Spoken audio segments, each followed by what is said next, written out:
Hey, it's Bob. I just wanted to thank you again for registering for our upcoming webcast. And I want to give you a few things to think about it so that we can make the most of our time together. So, on the webcast, I'm going to reveal a method of not only answering objections, but also insulating you from ever having them come up in the first place.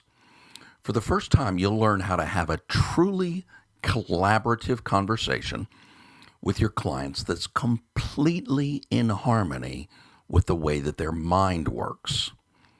It'll equip you to overcome the number one reason that clients don't invest with you.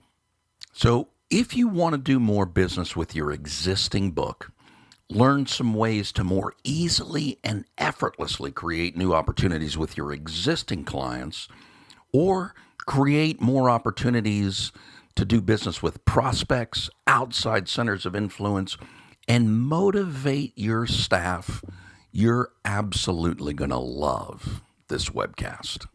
And make no mistake about it, this is a critical skill to learn right now. Recent surveys have indicated that the skepticism of financial advisors is at an all-time high. Therefore, job number one for you should be to powerfully and positively separate yourself from the competition. The degree to which you are able to do that, to make your clients feel like you're not only different, you're better than your competition, that you get them, that you really understand what it is that they're looking to achieve, the quicker you'll be able to get yourself on the same side of the table as your clients or prospects. This will not only allow you to differentiate yourself from the competition, but actually allow you to reposition yourself as an indispensable resource in the only place that it really matters, the mind of your client. The brain's objection mastery blueprint is completely in harmony with the way that the mind works. So if you're concerned about seeming like a pushy salesman or crossing some sort of imaginary line of what is appropriate, you're absolutely going to love this. You'll have deeper, more meaningful conversations that will not only create more opportunities for you, it will serve to powerfully differentiate yourself from the competition. Now, I want to ask you to do just a couple of pieces of homework before the webcast.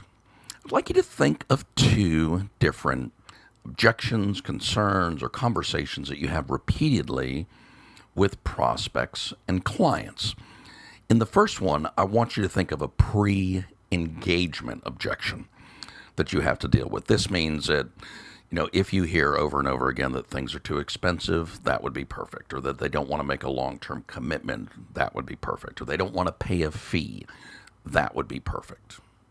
This is when you're trying to engage a prospect, something that often pops up as a hurdle or a roadblock along the way. Second, I'd like you to think about something that comes up all the time with your existing clients. And for me, when I was an advisor, I sold diversified portfolios, kind of like I'm sure that you do. And two things that came up were, even in a good market, the one investment that was lagging behind. I mean, let's face it, if you sell 8 different diversified portfolios to your clients, one of them is not going to be doing well at any given point in time, the reason we diversify. And invariably, I would get the call that would be asking, why do we have this in our portfolio? Let's dump this one. Everything else is doing great. This one kind of stinks.